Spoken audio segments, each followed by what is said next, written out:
Since that tragic first sin, every personal sin has been one more quake in the chasm forged between the Creator and his creatures. Sin upon sin brought evil and its works down on the heads of mankind. We could not return to God by our own power ever again. We could never find ourselves. Our only hope lay in that promise that God himself would act for us. The doctrine of original sin is the inside-out version of God's archetypical plan. We were created to know, love, and serve our Creator. We were created for happiness. Instead, we turned against God and lost our happiness. Where God was supposed to reign in harmony, human beings put themselves as those who reigned. A broken humanity took on the seat of power. Our brokenness destroyed the harmony human nature had known. The terrible choice of self before God and others resulted in an isolation that expressed itself in the burning tension of lust or the cruel force of domination. Mankind's unsettled spirit sent him roaming the face of a hostile earth. We humans had become aliens, pitted against nature, against other people, against God, against ourselves. For thousands of years, even the chosen people of God did not know how the Redeemer would come to save the human race. But the chosen people had a glance of whom God was, and they knew he would save them somehow. And then it happened. For God so loved the world as to send his only Son in the fullness of time. The God who loves us with an everlasting love acted in mercy. Like a mother bending down upon her lost children, the Father wrapped us up in his arms and started over again. He created a new Adam, Jesus Christ, and a new Eve, Mary, the mother of Jesus.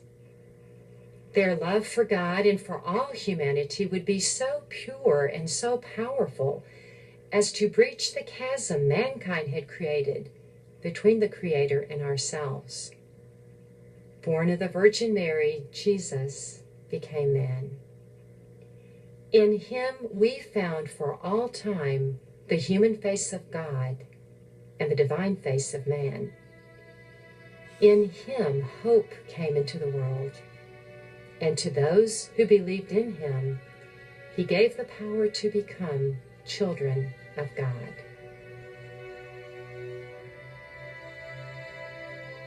Behold, my servant whom I uphold, my chosen, in whom my soul delights. I have put my spirit upon him. He will bring forth justice to the nations. He will not cry, or lift up his voice, or make it heard in the street.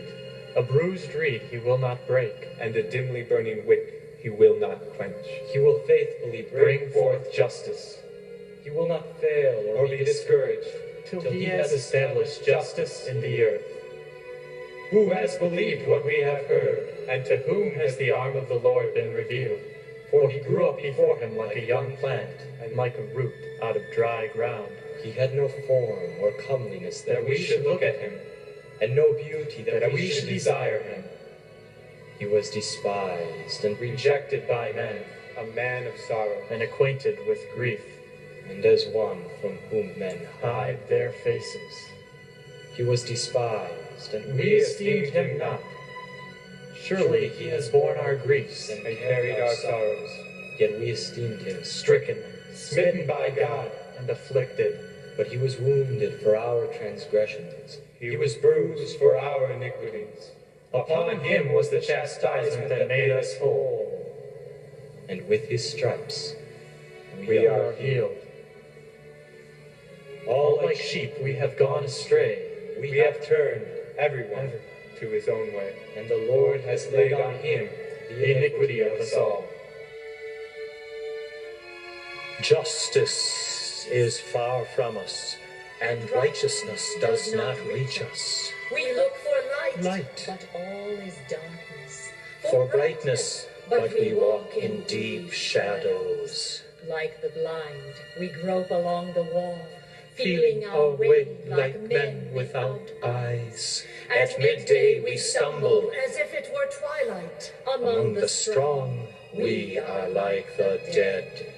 We all growl like bears. We moan mournfully like doves. We look for justice, but find none. For deliverance, but it is Far from us. Justice is driven back. and righteousness stands at a distance. Truth has stumbled in the streets. And honesty cannot enter. truth Is nowhere to be found, and whoever shuns becomes. You felt secure in your wickedness, you said, "No one sees me." Your wisdom and knowledge led you astray. You said in your heart, "I am, and there is no one besides me." But evil shall come upon you, for which we cannot atone. Disaster shall fall on us, which we will not be able to expiate, and ruin shall come upon us suddenly. Of which we know nothing. The Lord saw it and was displeased that there was no justice. He saw that there was no one to intervene, so his own arm worked salvation. Cry aloud, spare not, lift up your voice like a trumpet. Declare to my people their rebellion, and to the house of Jacob their sins. For day after day they seek me out. They seem eager to know my ways. As if they were a nation that does what is right. and does not forsake the commands of its God. They ask me for just decisions and seem eager For God to come near. Why have we fasted and you have not seen it? Why have we humbled ourselves and you have not noticed? Yet on the day of your fasting you do as you please. Your fasting ends in quarreling and strife, And in striking each other with wicked fists. You cannot fast as you do today and expect your voice To be heard on high. Is this the kind of fast that I have chosen? Only a day For a man to humble himself? Is it only for bowing one's head like a reed, and for lying on sackcloth and ashes? Is this what you call a fast? A day acceptable to the Lord? Our offenses are many in your sight. And our sins testify against us.